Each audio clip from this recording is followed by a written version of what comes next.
এমন স্বপ্ন যেন সত্য না হয়। এই যে বলরাম, শুনবো আমার শোন। হ্যাঁ, তুই আমাকে কি বলছিলি? কি বলো বলিলি রাম বনে যাবে ঘনশ্যাম,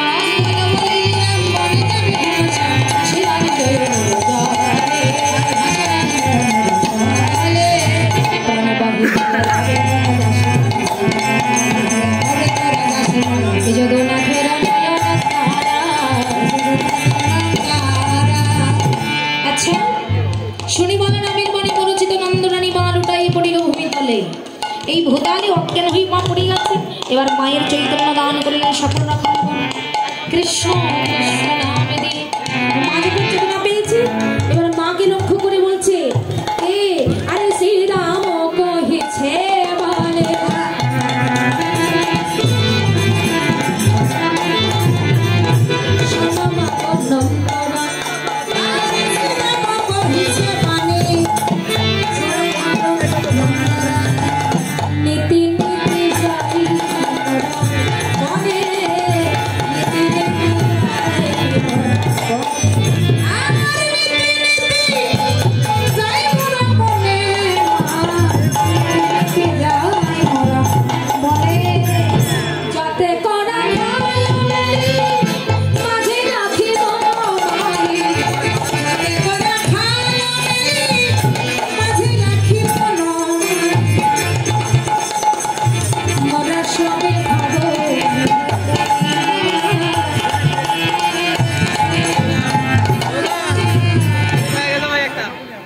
তোমার গোপালকে কোনো কষ্ট পেতে দেই না আমরা।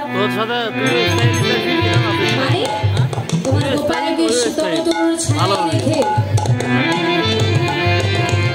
তোমার গোপালের হাতে মোহনে মোড়ালি দান করে আমরা চলে যাই ভগবানের সামনে।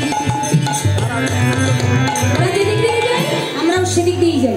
শোনো মা, তুমি চিন্তা করো না, তোমার গোপালকে রক্ষা করার জন্য দেব দেবতারা আসে, তারা তোমার গোপালকে রক্ষা করবে।